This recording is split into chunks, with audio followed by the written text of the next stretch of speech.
nutritional information, when you look at nutritional information, even if it says sugar, it never gives you a percentage. You know, everything else is a percentage of your daily on a 2,000 calorie diet. This is your percentage.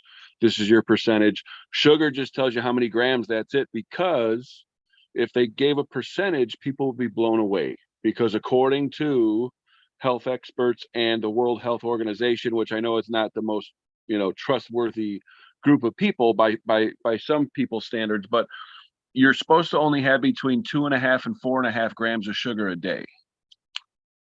Okay. And so in a glass of 2% milk, you have about 12, I think it's 11 grams. I'd have to double check, but it's like 10 or 11 grams of sugar in 1 8-ounce glass of 2% milk. Skim milk is almost double that. See, I don't drink. So personally, I don't drink any milk. I don't do any milk whatsoever. And it's not that I have anything against milk. I just don't do it. I don't do milk. I don't do I try not to do much in terms of wheat. It's not for any one particular reason or another. I just don't do it. So yeah. If you're just joining, welcome to Tea and Conversation. Listen, it is 7:00 on the Monday, and it is the Monday prior to Thanksgiving. I was thinking to myself, like, maybe I'll play hooky today, right? And just take the day off. However, I had a lot of people that were pinging me like, hey, what's going to be on the show? And maybe it's because people are at home. They wanted to actually hear my voice. But I am here and I am ready to have casual conversation. There is nothing, there's not a whole lot. Brian, how are you? Oh my God, I haven't seen you in a while. It's not a whole lot going on, but it'll be nice to sit down and chat. So come on here, Tea and Conversation. Let's talk about what you want to talk about today during this hour and get ready for our turkey holiday. If you don't know, and you should know by now, I'm a Lions fan, okay? And I know that a lot of you guys were sick about my Lions. We don't have to talk about this if it's a painful subject, Jason, but my Lions beat you guys by 1 point, and we beat Green Bay, and we beat the New York Giants yesterday. I'm thinking we're going to the Super Bowl. What do you think, Jason? I don't gamble, but I wouldn't bet on that. I mean, it's Listen, great. You wouldn't bet. There's a lot of teams that are like 5-7 or 6-7 or 7. I mean, it's a lot of close divisions out there right now. Listen, in our division, I don't think there's anybody close to us except the Vikings.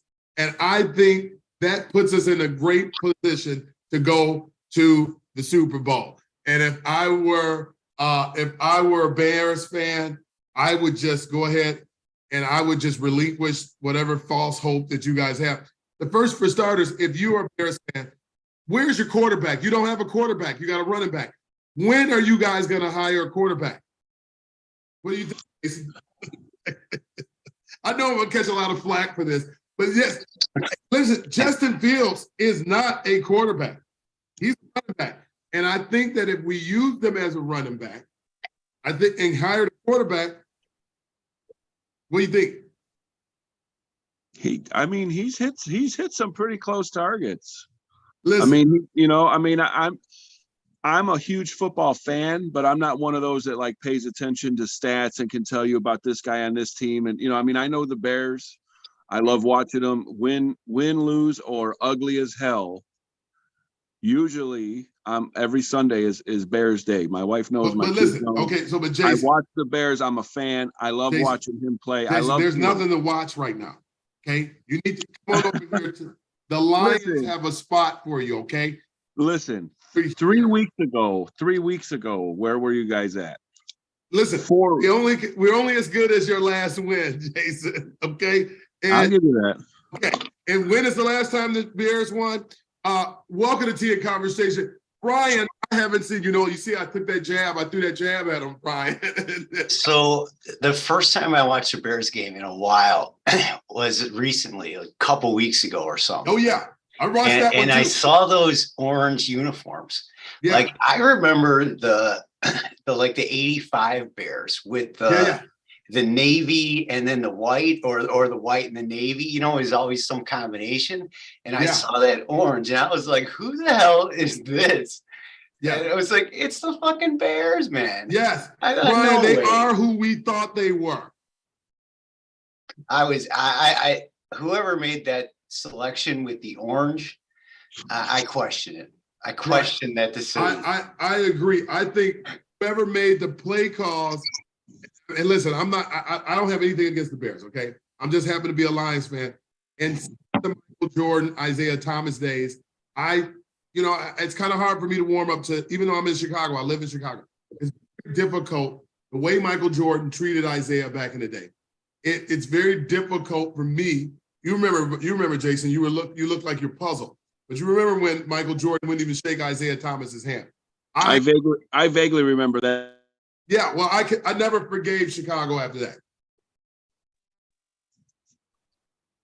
But I had a call coming in. Yeah, vaguely. Brian, you remember that, right? You remember when Isaiah Thomas, he just had to walk away because Michael Jordan was not a team player, and Isaiah Thomas being larger than life, he just decided to just walk away. And then Magic Jordan, whatever his name is, I can't even remember his name, Magic Jordan or Michael Jordan, whatever his name is, but he decided that he was going to come out and say that it was Isaiah's fault when really it was Jordan's fault. I mean, what do you think? You know what? I think you're hating on one of the greatest teams of all time. I mean, it's like they just stomped everybody. Who taught him how to win? Your guy, man. He did. He came at the wrong time with the wrong team. Listen, I just want to know. I mean, and we can move on from this, okay? I know. Listen, that doesn't seem like you're moving on. I mean, this is a long time but ago. Who taught Michael Jordan how to win? Yeah. Okay. Listen, if you I don't know. It's they built a whole new stadium off of all those winnings. I mean, it's like they developed that whole neighborhood on the Bulls winnings. You listen, and again, I only think the reason why he was able to win those championships is because the Detroit Pistons were able to cultivate that team and make Michael Jordan a better player. I don't think that he. Right. Yeah. Brian, what have you been up to? I haven't seen you in a while. I watched your show last week, and you were talking about the direction of the Libertarian Party, and so I had some thoughts on that. And I would love to hear this because a lot of the people that listen. I see you out there. A lot of the people out there. Adams turned into a libertarian. Listen, I believe that you can get great ideas from everyone. I don't think that the Democrats have such a I know there's some people beg to differ in Chicago, but I think that we have to get out of the mindset that only one party has great ideas. Right now today was the first day that petitions were going to be turned in for anybody that's running as an established party. Are the Libertarians running any candidates for mayor in the city of Chicago? Are the Libertarians looking for other opportunities? Because maybe at some of these particular lower levels, they get hit. But are we looking for other opportunities? It's nonpartisan. Yeah. What's nonpartisan? The municipal elections. The municipal elections. You run it. Which one is nonpartisan? Any local election. Yeah. No, you run as a Democrat or Republican in the early. Today is the early turn in. You can claim Democrat or Republican, but it doesn't say that on the ticket. There's no party name on the ticket. It's normally Democrat. If you run as a Democrat, it would be Democrat up under. Unless you run as and now don't get me wrong. And see, this is interesting that you're saying this. So if you run as a Democrat or a Republican or any established party, say for instance, I'm in Glenwood, I'm running for office right now, right? True. Just joined as trustee in Winston over here in the village of Glenwood. So I'm running for my seat to retain my seat. That I wanted to run as a Democrat or Republican or the established party that won in the town. Okay. I could start turning my petitions in today. Okay. And so that gives me almost a 3 week, almost 4 weeks lead time on independents or new parties that are running, which is so I was unaware December. of that. I mean, So you can form a party, especially if you're going to run a slate. You can form a party, but it's not sanctioned by like the Democratic Party of Illinois or the Democratic Party. You can right. So I get it's all nonpartisan. The people turning them in today are municipalities like Harvey and I believe Blue Island and any city councils that run on primaries.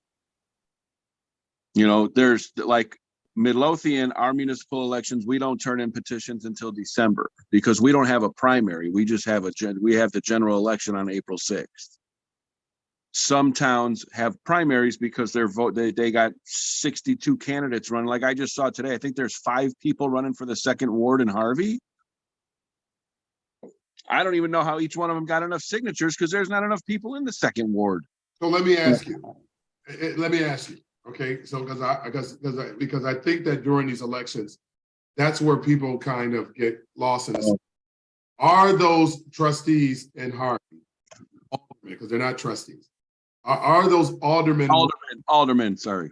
Yeah, Aldermen. are they running as Democrats or another party? They don't have a party listed.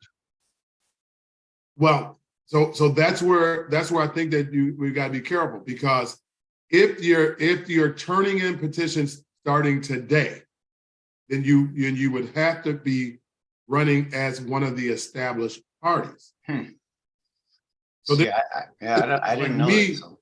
Yeah, if like me, I'm running as a new party, which would fall under the independents. My petitions do not get turned in today. They would get turned in between December 14th and 19th. Right. So there's only a primaries if you got multiple people running as Democrats or Republican, or a part of whatever the established party that won in the last local. So I think you've outlined like what my issue is with the kind of the Libertarian Party and the way that it's, you know, choosing candidates and stuff. Yeah.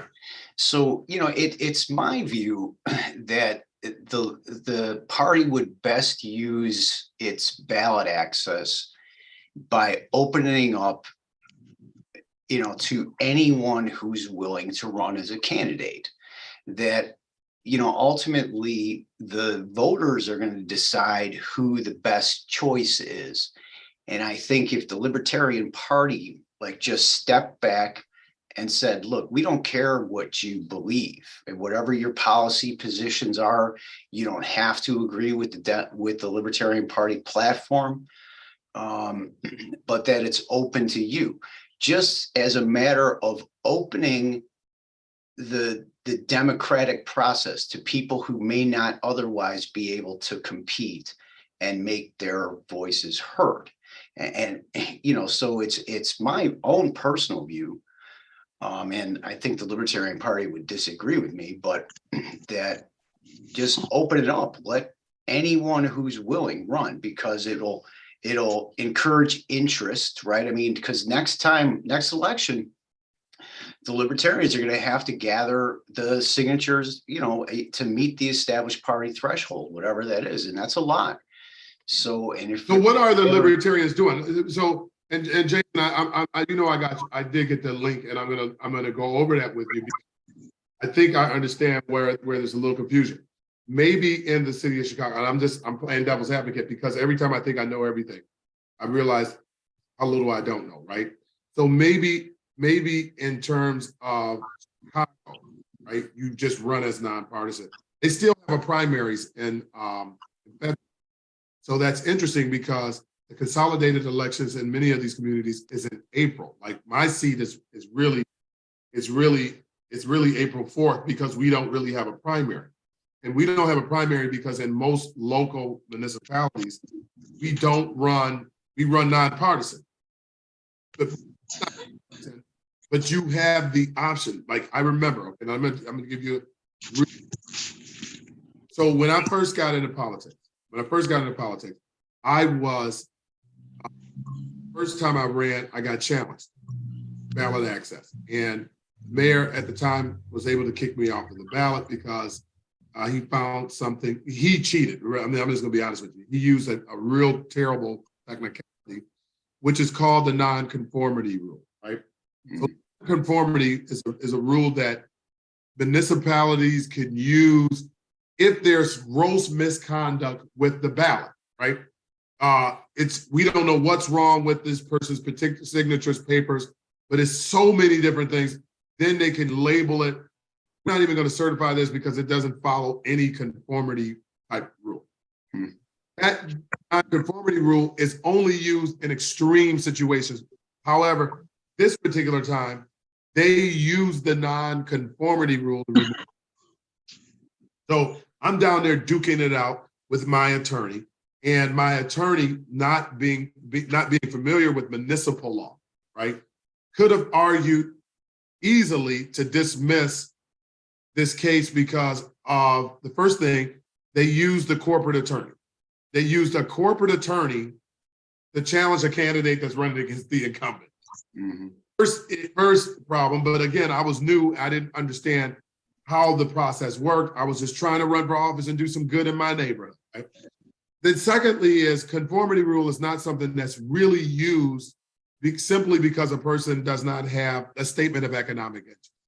So the claim was they used the non-conformity rule to deny the voters access or opportunity to vote for me, to certify me on the ballot because they said that I didn't have the statement of economic interest. Really, just filing a complaint on me not having a statement of economic interest could have easily got me kicked off of the ballot. But because they did not file it correctly, if my lawyer was savvy enough, they would have just thrown it out because it was technically, even if there was no statement of economic interest, they didn't file the right claim. In any event, I digress. The next election, I got slick. One of these individuals that I'm always looking for the how do I get around, you know, when you're a new candidate, you're always stressing. They're going to challenge my ballot. They're going to try to find some way to kick me out. It's that mindset, right? Because you're like, man, if I don't get it all right, they're going to find. So what I did, Jason, in all of my infinite wisdom, decided to run as a Democrat. I decided to run as a Democrat in the local election, which gave me 4 extra weeks prior to the independents being able to turn in their ballot. Mm-hmm. So it's a loop around that a lot of people don't know. That's the reason why people hire me a lot of times. It's a workaround to get you, because if you run under the established party's umbrella, you may be able to sneak your petitions in. Don't tell anybody. Hopefully y'all not listening out there. Maybe that does work if you put Democrat down, because they got if you put Democrat down, or if you put Libertarian down, or if you put Republican down, because those are considered the established parties. So I guess I got some studying or research to do, because in all my years, you know, townships, those are partisan. County races, those are partisan. State reps, they're all partisan seats. But the mayor, Lori Lightfoot, does not have a D by her name. Yeah, because she runs as like here. So my party right now, the party that I'm running under for is the Greater Glenwood Party.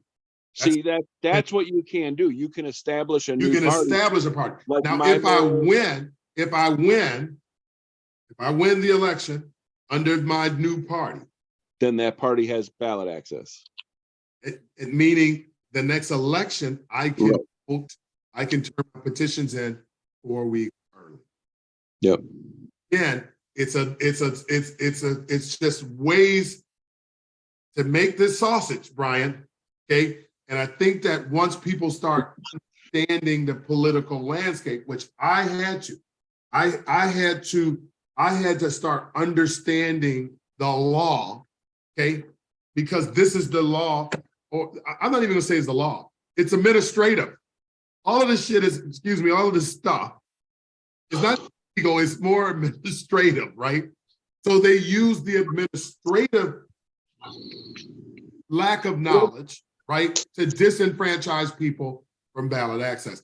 And that's just the policy. If you don't know administratively what you can and can't do, that's shame on you.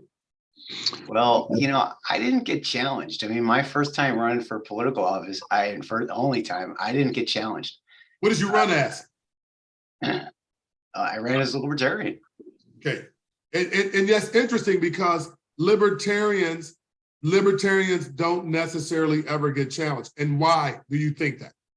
Libertarians get challenged all the time. I mean, they do everything they can to keep libertarians on the ballot. We had to sue the Cook County clerk just to get on the ballot this year. Yeah, but my campaign was not challenged for my candidacy. But yeah. So what okay, because let's go here. Okay. So my initial thought is this. If I were a Democrat running against a Libertarian Party, so I've already got rid of the Democrat, I've already got rid of the Republican in the primary, right? Yeah. Now I got Brian the Libertarian, right? Yeah. Brian the Libertarian is running for office, right? Right. And I'm like, get him out of here, right? Of course I'm going to challenge. Because I don't want you, I want to just walk in. I don't want any. Listen, Brian, you seem like a smart enough guy. Have you ever read Machiavelli? Have you ever read this book? Did you learn about a while ago. Okay, a while ago. It's a little small book. It ain't that big. Yeah. But it talks about traps that are set and ways to avoid them and ways that, to be loved or hated, right? And most people would think that it's better to be loved. The Democrat Party says in Illinois, it's better to be hated. That's good, Adam. That's great. I mean, it's just the truth. And listen, Jason, Brian, I am a Democrat, but it doesn't necessarily mean that I agree with everything that they do, right? And I do see some areas of opportunity for the Democratic Party. I see some major opportunities for the Libertarian Party. I see some major opportunities for the Republican Party. The independents, why aren't they stronger? Because they all got that increased signature threshold. Just getting on the ballot is so difficult for anyone who's running as an independent, at least on the county-wide level or the statewide level. Anywhere. Here's an example, Adam. For my race, based on percentages of the turnouts for Republicans and Democrats needed, I believe, about 259 signatures, somewhere in there, 259. Republicans needed about 160, 175. An independent would have needed 6,900 signatures to get on the ballot. That's a minimum, 6,900 in half the amount of time. See, we had 60 days or 90 days to do it. Independents, you don't have that time that as you were talking about earlier, the established parties have more time. They have a minuscule fraction of the required signatures as an independent. That's why it's either you join up with the Republicans, you join up with the Democrats. Either way, you kiss the ring, you shut your mouth, you fall in line, or they pull the rug out from under you. Like you said, Adam, you're a Democrat, but you don't agree with all of them. That's probably why you got your butt handed to you in the Bloom Township race. Yeah. Because you don't. And thank you for that. You don't keep your mouth shut and fall in line. You call it like. And that's what has to happen. You really have to fall. You have to keep your mouth shut and fall in line. And they don't really want independent thinkers in the Democratic Party, and that's just my criticism of the party. Now I am I'm a. If you don't know, and if you're just joining, welcome to Tea and Conversation. Thank you for joining us on this Thanksgiving winning week. So thank you for joining us. But one of the and then if you are on YouTube, please subscribe to the page. I need those subscriberships because I want us to get a little bit more. I want to get more of a following more of a following with Tea and Conversation, because we talk about issues that are already all across, not just right here locally. But one of the things that I think that we need to do, well, one of the things I was going to tell you is I'm a chess player. Okay. And if anybody that knows me knows that I play chess probably, 5 times, 6 times a day, right? And my thoughts are, if we don't start being more deliberate and strategic with our approach, right? Just think what happens if we get some independents or some independent candidates, on the ballot. Does that then drop the threshold, right? So as opposed to Brian, Jason, Adam, and any of those other individuals that are not necessarily just gonna go along and get along. When I ran for, I'll never forget, I ran for Karen Yarborough seat, the county clerk. I ran as an independent, okay? And I needed, I think at the time, 25, I needed, just to get on the ballot, 25,000 signatures. So, you really got to double that. And I'm not one of these people that are, I'm not wealthy. Most of my friends are broke, Jason. And so I didn't,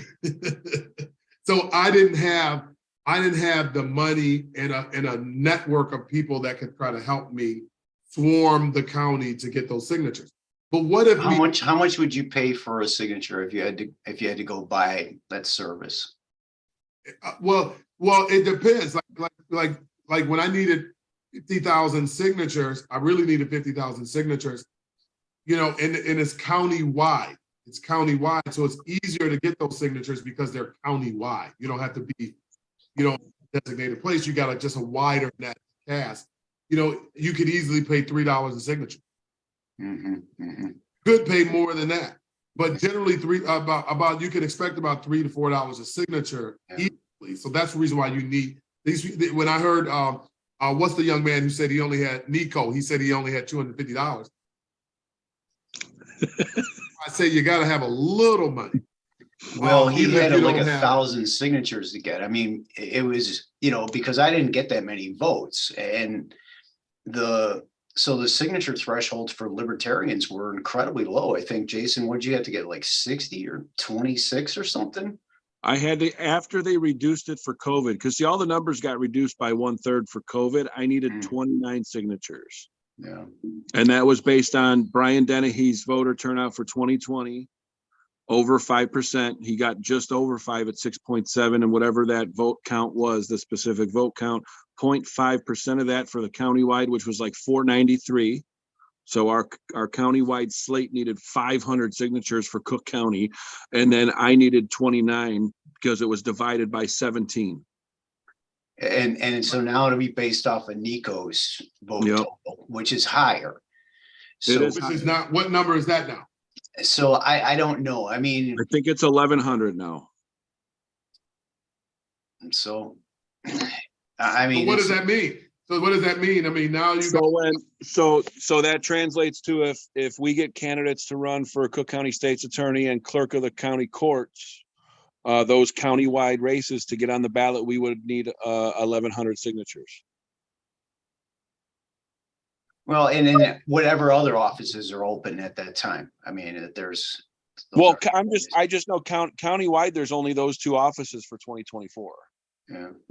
But for 2026, it'll be based on the voter turnout for 2024. And that's where like I'm gonna go out here, and I know I'm gonna get a lot of crap all over this, right? Do it. Do it. Oh, I'm gonna get talking to those libertarians, Adam. Yeah, listen, I'm gonna get a lot of crap all over. But here's the thing, and again, at some particular point, Jason, Brian, all of the people out there listening in the stratosphere, we're gonna have to work together. Yeah. Right? We're gonna have to find ways, say, okay, well, I may not necessarily completely align with all of your ideas, but I feel like your ideas would be close enough that I need to help you, right? And I don't believe in the political world, there's no quid pro quos. Come on now, who are they kidding? There's always a quid pro quo. There is. your No, opponent. but I'll take a libertarian position that would be like by the book libertarian thinking, and kind of apply it to Cook County, right? So you talk about like the fair tax, equity in the schools, to kind of redistribute property taxes from wealthier communities to poorer communities, and to get money from the state into the county coffers. So to the schools, right? To the schools or to the county government. Yeah. So to the libertarian kind of philosophy, political philosophy, like that kind of stuff is like theft. You're taking from one person to give to another, and you're redistributing wealth. So from a political philosophy perspective, someone who's running on a platform of equity wouldn't align with the libertarian platform. So what I've said is that, look, it doesn't matter. Like if a person has courage to stand up and say what they believe and they want to get on the ballot, then run as a libertarian. It doesn't matter if the libertarian philosophy aligns with your own. I mean, this is democracy. I value democracy more than I value Libertarian Party ideology. Amen. Right. Okay. So when there is a good candidate, and again, I appreciate that, because that's the only way that we're actually going to penetrate some of these challenges that are happening in our communities. We have got to start picking those heels that we're willing to die. And I'm talking about myself. In most ways, in many ways, I easily should be someone that's running for or a state senator or whatever. I can see that. I know that. But I also realize, because of my independent thinking, that's going to be a much taller task, because I'm not going to get the blessing from the party, because they're going to always have fear that if I get in there, that I'm just going to take up the space.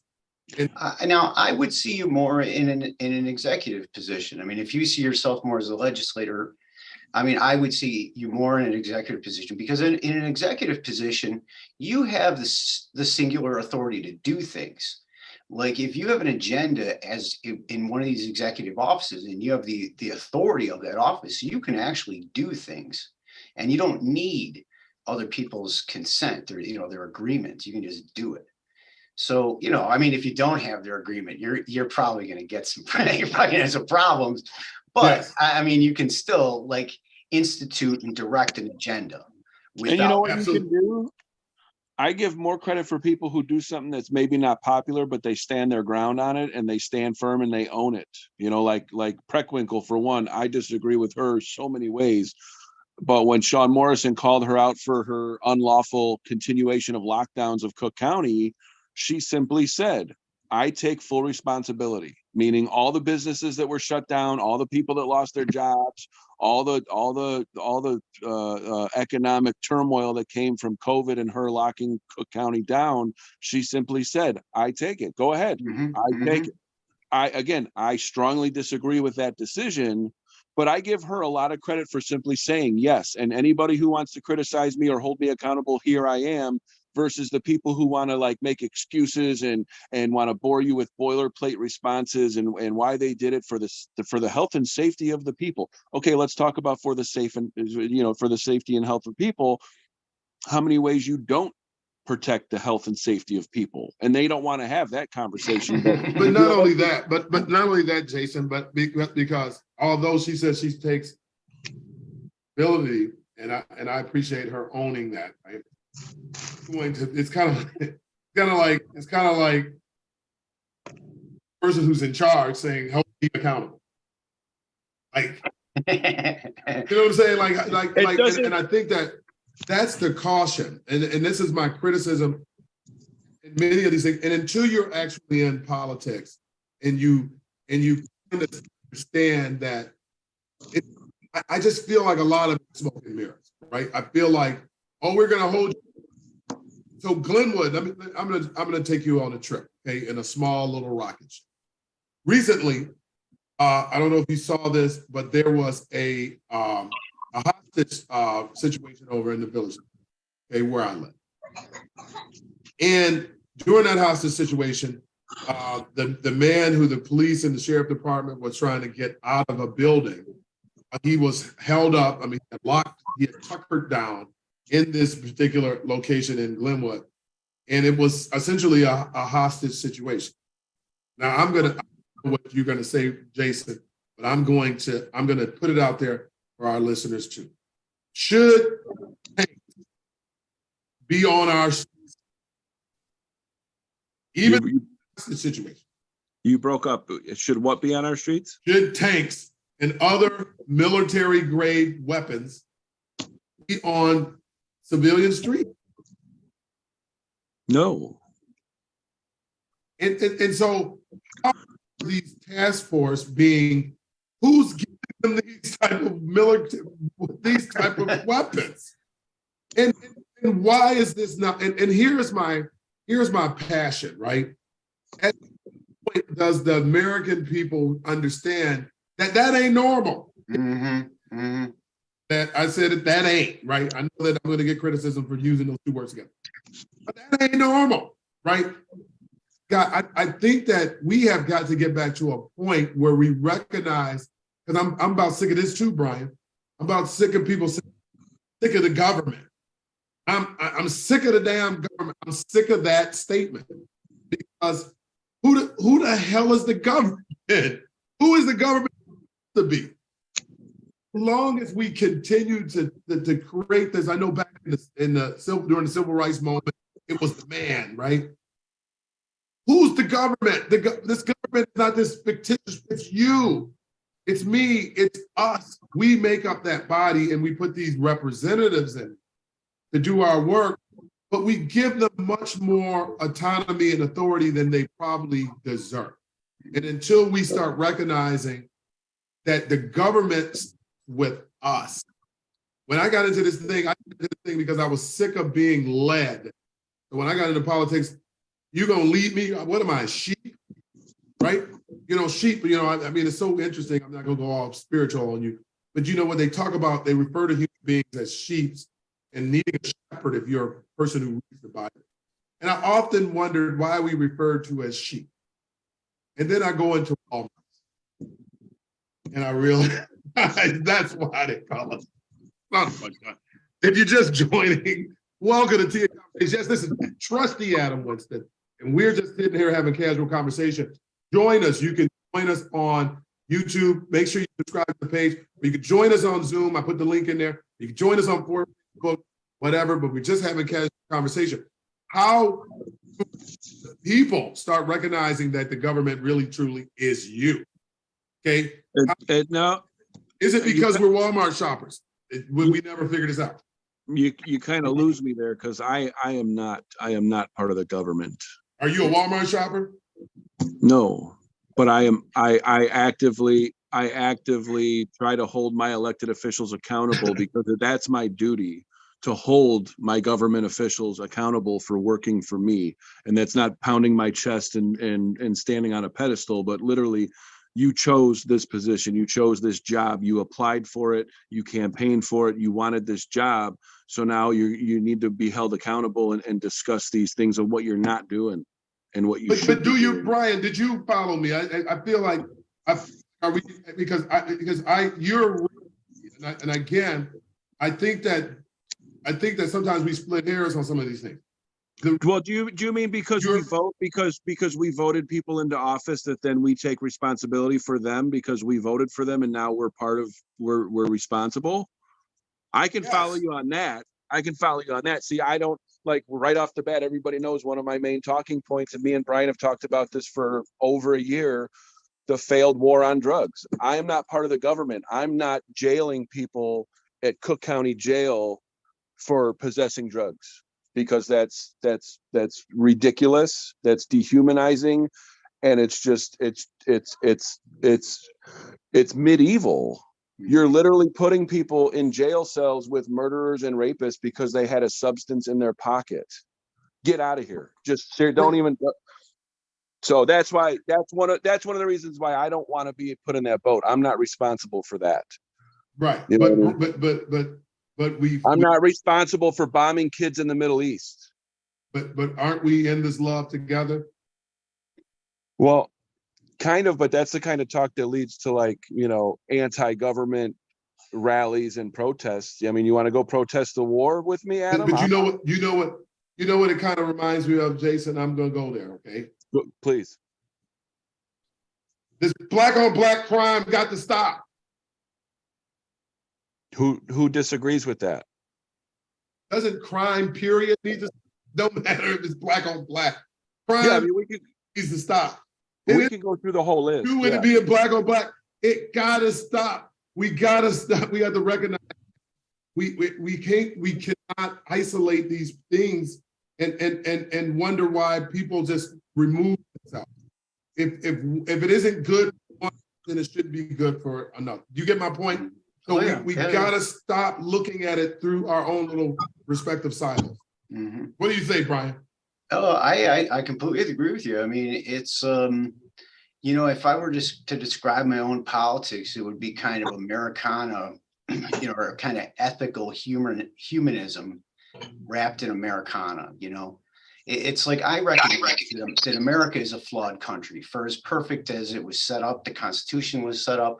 I think the principles that were espoused in the Declaration of Independence really nail the personification of what it is to be an American. You know, that our rights are unalienable, that, you know, our right to life, liberty, and the pursuit of happiness, that these are among our unalienable rights. They're not all of them.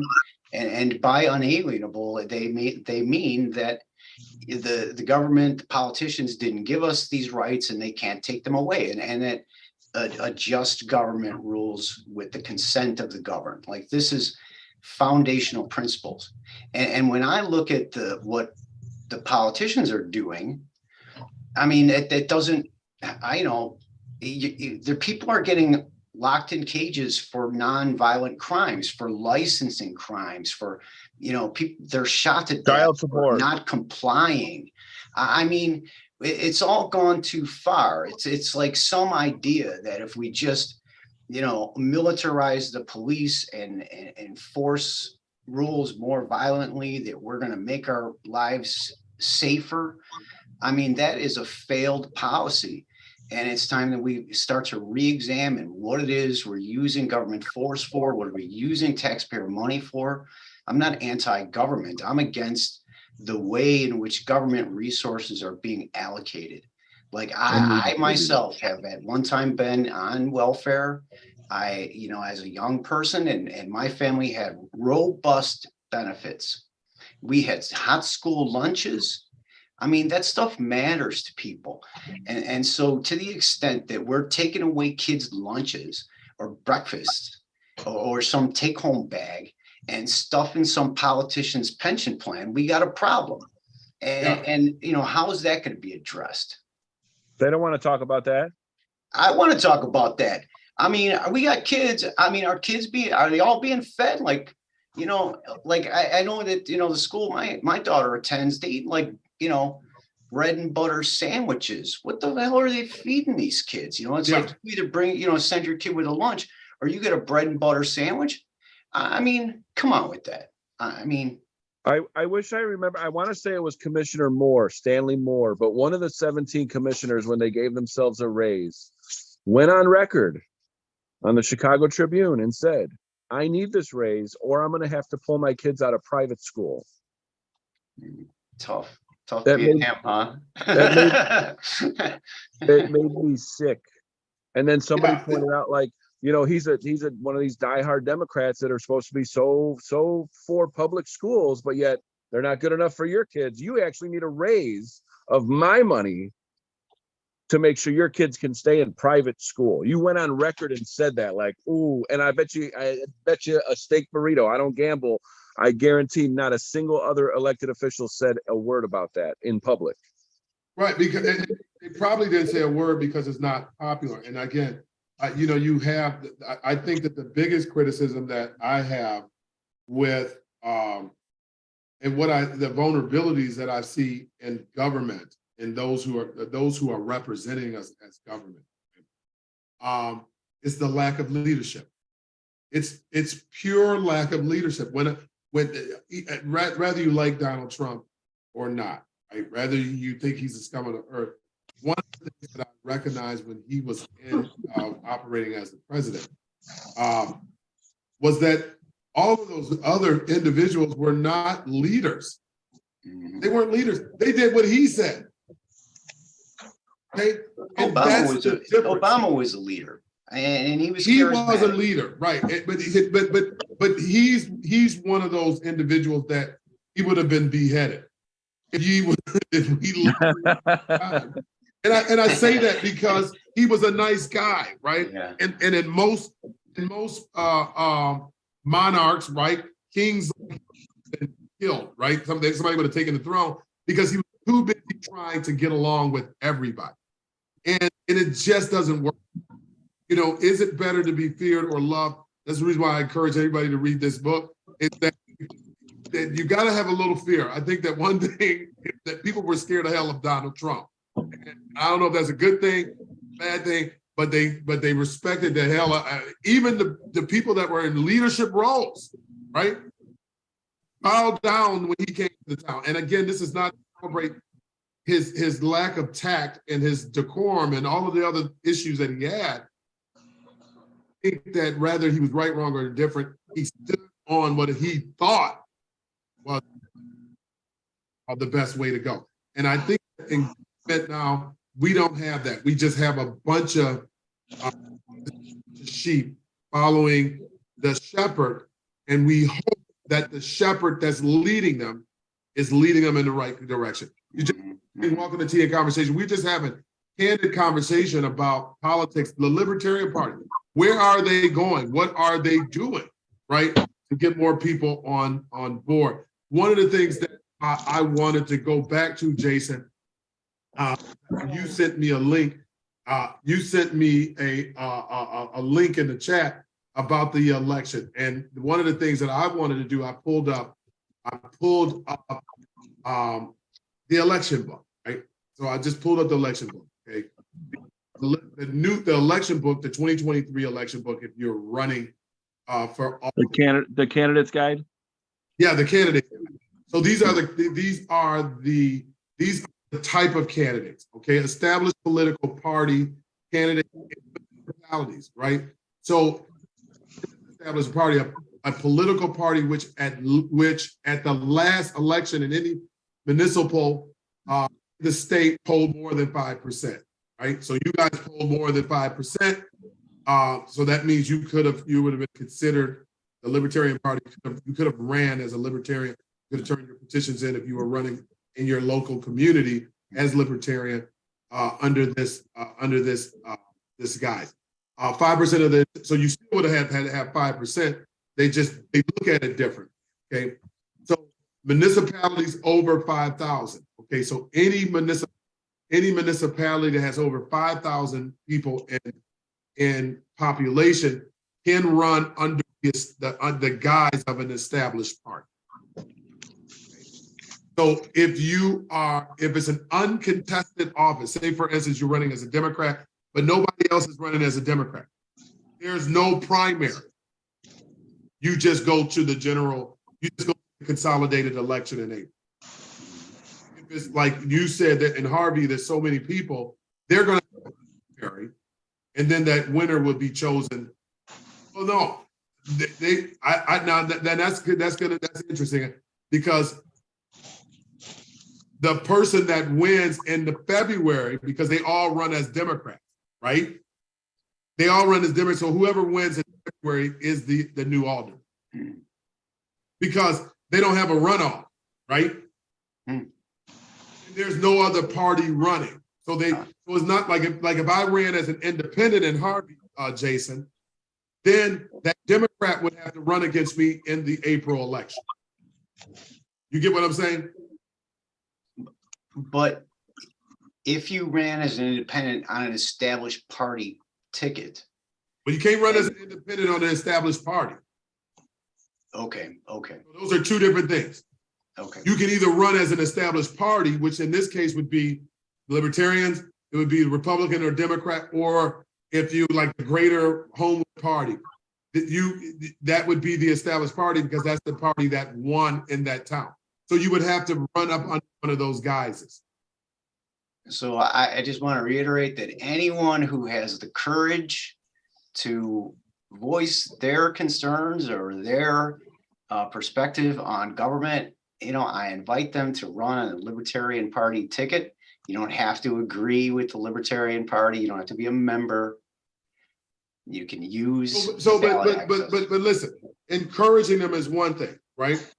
One of the things that I always tell people, faith without work is dead, right? And I think that one of the things that, and again, I'm just a guy, I'm just a neighborhood friendly Spider-Man here. So Brian and Jason, don't throw rocks at me when I leave the room. I'm gonna steal your pumpkin.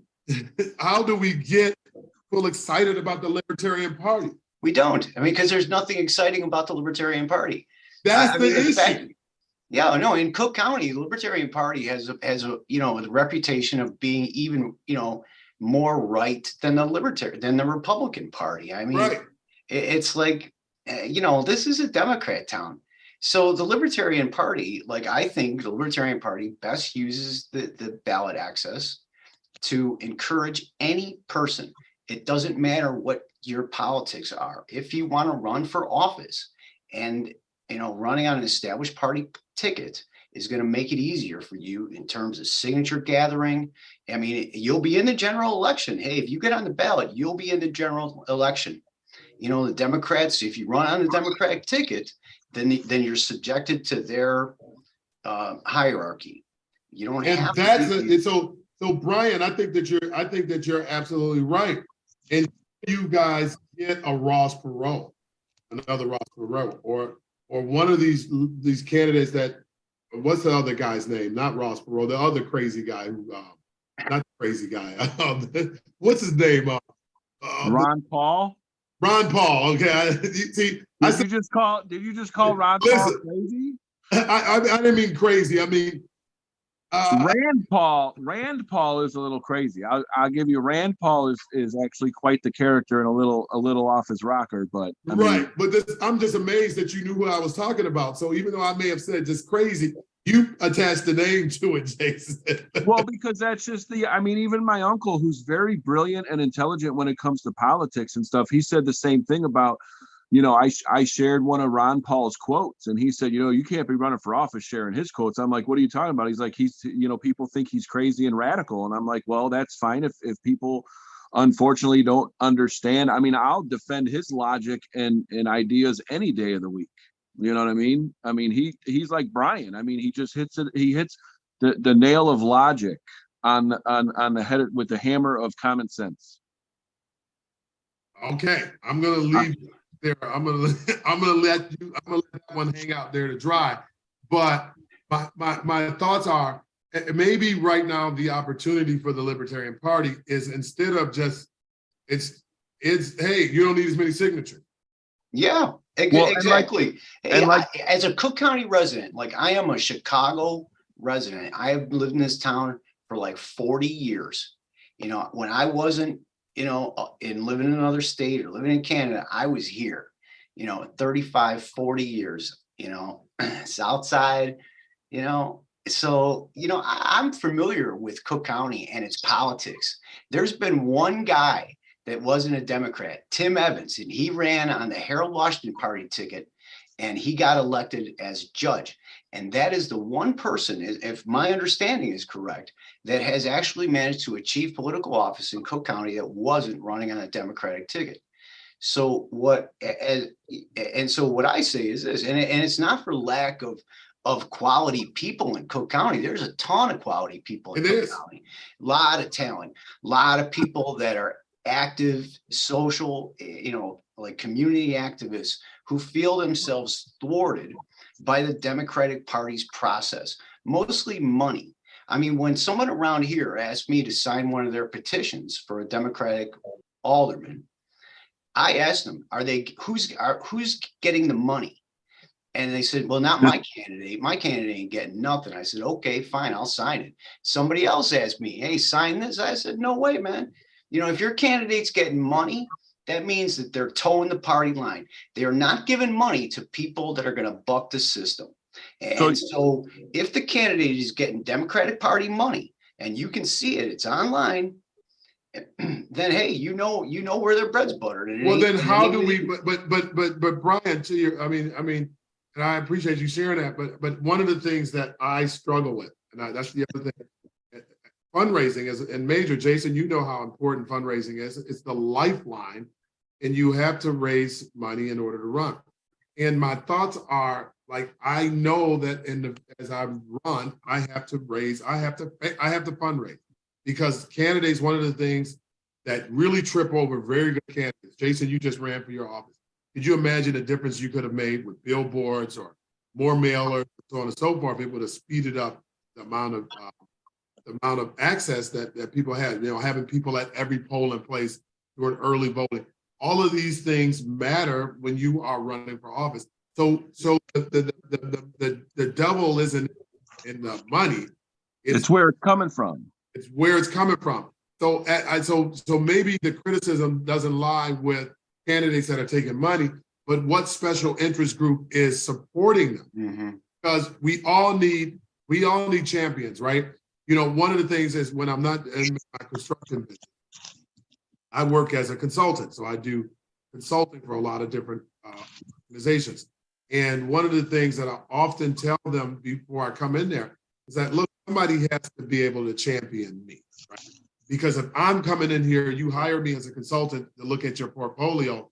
I come in here to look at your business, I look at all your services, but then somebody's like, well, why do we need him? Now it's making it more difficult for me to do the job.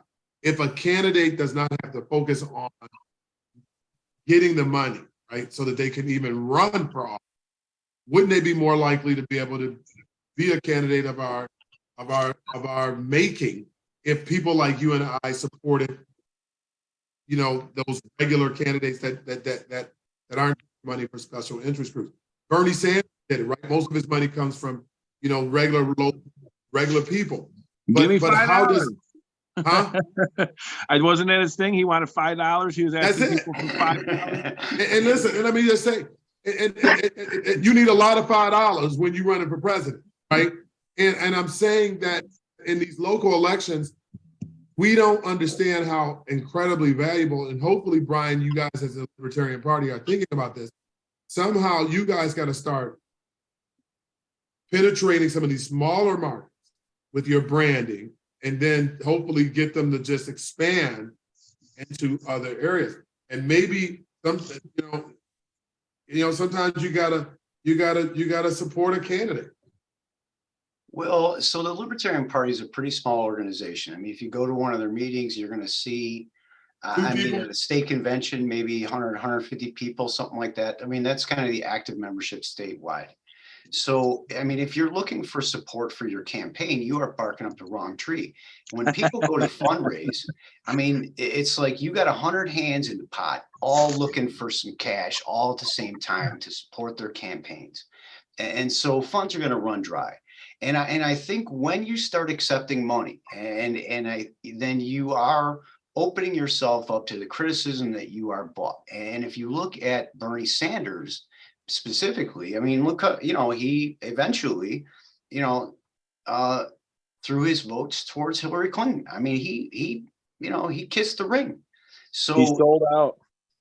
You know, I mean, was it the best thing for the country? But is it just, I mean, is it that we just, I mean, don't we at some particular point, all of us, it doesn't matter what level you are, we're going to have somebody to follow. I mean, what is the breaking point, Brian? I mean, at some point we just can't go it alone. Well, I mean, I don't think, you know, I can't make any changes. You can't make any changes, but maybe we can. Right. And yes. We being everyone. And so, you know, my proposal and then all of this is to open up the Libertarian Party ballot access to any person with the courage to run. If you got something to say, if you're upset about the way that that things are going here in the county and you got something to say about it, well, use the Libertarian Party ballot access, use that low signature threshold and say something about it. And I don't know, I'll listen to you. Maybe I'll vote for you. I don't know. Doesn't matter what, let's hear it, because the monopoly on ideas, the monopoly on solutions enjoyed by the Democratic Party. And I am not down in any particular Democratic politician. I mean, I think they're all subject to the limitations of their party and party politics. So, they operate within a certain sphere, and I don't fault them for that. But I will say that the results that we're getting here as residents of Cook County are not up to snuff. So if somebody else got some better idea, I don't care what it is. Let's hear it. I mean, because what's going ain't going right. And that's where I think that we have to. That's where I think we just really have to do a better job at working together. And at some particular point, we got to say, okay, I'm not supporting that particular candidate. We're going to find us a candidate, and we're going to push that flat tire up that hill. I think about certain candidates, Jason, that have run recently up the hill that I know for a fact are flat tire. And yet the party pushed that flat tire up that hill. Because they'll be a puppet. They'll Well, listen, so we gotta, you can't affect the type of change that we're trying to make where we are right now. You got to have a seat at the table, right? If you don't even have a seat at the table, how are you going to, I mean, sometimes you gotta be a wolf in sheep's clothing, right? And get your ideas to a place where you can at least talk about them. Nobody's listening to us. Well, so as a Libertarian Party candidate, right, if you look at, Nico's campaign, he was used during the Democratic Party primary because the fight between, or the election between Fritz Kagi and Carrie Steele, I think her name was, that it was a close race. They were concerned about it. So Nico served as, he was the third person in those debates between two Democrats. And so that was an opportunity for him to get his ideas across. And it was two Democratic Party candidates leveraging Nico against one another as a way to kind of offset their own ideas. So, I mean, the Libertarian Party in Cook County does offer a platform in terms of the way that the Democratic Party is using its candidates. Wow, we got a lot of work. Jason, we got a lot of work. Hey, I don't. I mean, it's real simple. I mean, I don't know that I'll ever run for political office again, but the ballot access is there, and anybody who wants it can take it. I mean, look, is somebody going to support your campaign? I don't know. Family and friends. Does it matter? I mean, if you got something to say and you want to say it, and you got, the signature threshold is low, it's something you can collect 100 signatures a day. So the threshold is 1,100. You can collect that in 11 days. State rep. You got something to say? State rep and state senate districts are up for ballot access as well within Cook County. So if there's a state senate district or a state representative district that falls completely within Cook County, like my district, the signature count's the same for all three parties. It's between 800 and 1,000 signatures to turn in for state rep. I don't know what the state senate threshold is, but to run for state rep within Cook County, you can run as a libertarian. You got the same signature threshold as the major parties, but you don't have to bow down and kiss the ring. Mm-hmm. And you have a lot more time to campaign because you're all the way going to the general, unless somebody else steps up as a libertarian and challenges you in the primary. But that's what I'm pushing for. I mean, I'm Bremen Township Committee person, and I'm State Central Committee for the 1st District of Illinois. So, I mean, I kind of stand by what Brian said by, if you have good ideas, you're logical, you got common sense, then yes, I will help you as a committee person, as a State Central Committee person. I will be there and I will help your campaign, but not anybody, Brian. I'm not going to help racists. I'm not going to help bigots. I'm not going to help neo-Nazis like the guy that tried running for sheriff. And and I do, and if you want my help, you at least Hey, have I to liked go- him. Who? No, I'm not talking about Brad. There was Not another guy. There, Oh. There was- Brad kicked somebody off the ballot. There was a Nazi that ran. there and was a Nazi. Brad challenged him and kicked him off the Oh, ballot. okay, because I was getting ready to say, I thought when you Nazi, I don't know why my mind went to Brad. No, I mean, it No, was some that's- actual that's Nazi dude ran it for sheriff, and Brad kicked him off. Yeah, he filed his petitions and Brad went and challenged him and got him kicked off the ballot. So that just goes to show you that we will challenge our own, but at the same time, like Brian said, I've said this from day one, since the day I joined the state party, we are a spectrum of ideas. We don't all fall in line. We don't all agree on the same things. We have different viewpoints on gun rights and abortion and what fiscal responsibility means and how wealth should be distributed, if it's to be distributed at all, which, I mean, we don't have a magic wand to just get rid of taxes, but, so as long as you have logic and common sense and want to run, yes, we are open for business. Let's go, Will it be interesting? It'll be interesting to It will be. see what the future holds. Any plans for Brian? I'm gonna start with you before we get off. Any plans for Thanksgiving? What are we doing? Are we coming to your house? Nah, I'm gonna go to my so my sister, my mom, and her daughter and her new baby and her boyfriend are going to my her ex-boyfriend's house, and we're all having dinner. Well, that sounds like a hot And mess. it's gonna be great. I mean, That sounds like a Netflix movie. Is that a Netflix movie? That sounds like a damn man, you know Netflix what? movie. Hey, family's coming, all shapes and sizes, man. Oh wow! That's all I can Well, say. Love, listen, love is you- the secret ingredient. If I were you, I'd take Tupperware, Brian, just in case you have to get out of there. Okay. No. We've been through it before. There are Listen, man. listen. I am doing a Friendsgiving, so I'm doing a Friendsgiving. So I will be at the house. My daughter is coming in. You know what? If you don't know, Thanksgiving is my favorite holiday. I really enjoy. Out of all the holidays, I can do without all of the other ones. I really could care less. I just like to eat and sit around watching TV and doing nothing. Yeah. What is better than that? At least one day of the year. So I love Thanksgiving. To each and every one of you, happy Thanksgiving to you. I guess let the game. The weather should be nice, right? The weather, I think it's going to be about 61 degrees. Yes, sir. Jason, don't work on that day just because it's warm. Okay, stay. You don't have to put no gutters up. But the weather, I thought about it. I'm like, wait a minute, that's a nice day to do some outdoor work. But Oh man, a nice day to get those Christmas lights. You are around the house. That's a great opportunity to get the family out to put the Christmas lights out before the cold gets here. But until then, guys, have a safe and happy Thanksgiving. Hey, it was so many turkeys over in the Southland area. Now, none of us should actually need a turkey, right? hell no. I mean, every other post on my news feed was free turkeys here and free turkeys there. Everybody gave out a turkey. And guess what I don't have, Jason? A turkey. And I'm talking about the mayor here. I mean, you know what? It's so I look at it and I do give away turkeys to those families that are in need. I don't do it as a photo shoot. And I try to help those that are in need. I don't just do it to try to, and these are the things that you were talking about, Brian and Jason.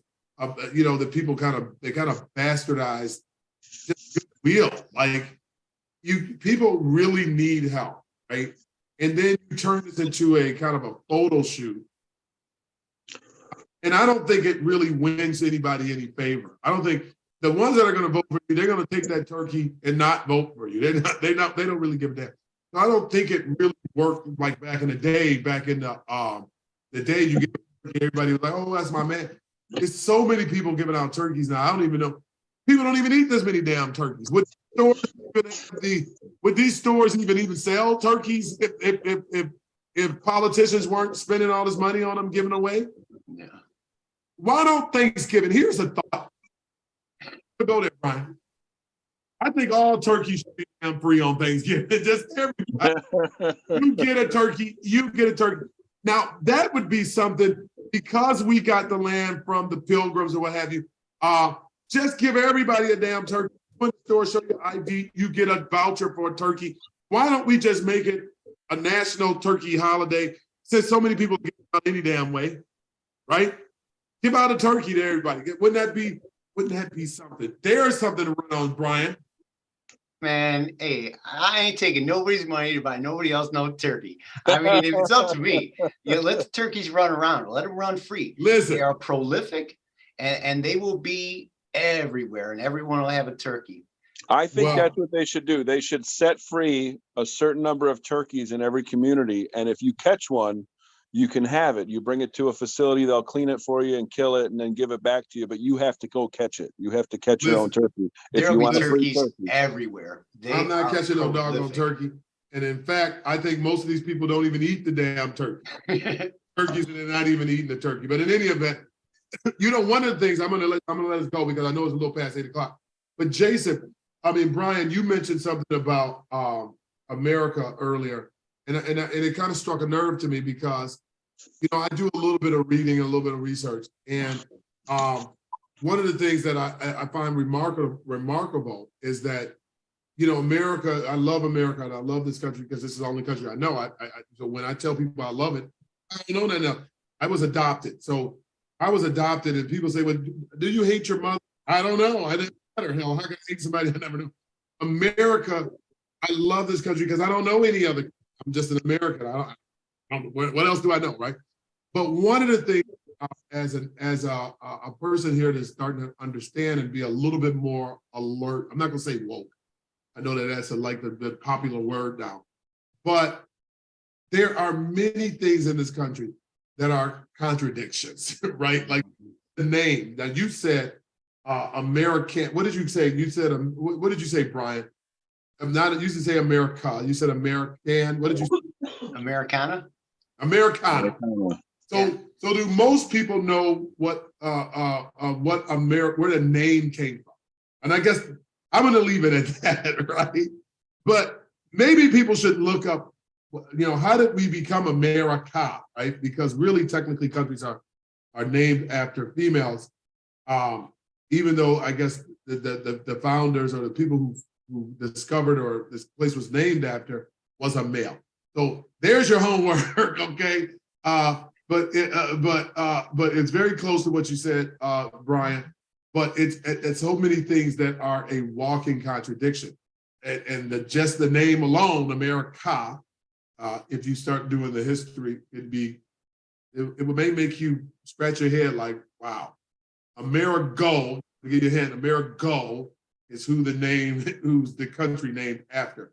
In any event, happy Thanksgiving to each and every one of you guys. I will see you next Monday. Jason, don't spend all that money on Black Friday unless you were thinking about a 65-inch Samsung OLED TV for the wall. What money? Don't spend all what money? All your campaign money. Until next week, guys. I'm not I will a see you. Democrat. Huh? I'm not a Democrat. Oh, wow. Well, until next Monday, guys, I will see you then. Okay. Thanks for having your show, Adam. It's always fun, man. Thanksgiving. It's always fun, man. Thank you for having your show. Absolutely. Tonight. Brian, take care. Hey, thank you. Happy Thanksgiving. Also my Thank favorite you. holiday. Absolutely. Love Thanksgiving. My favorite holiday. Take care.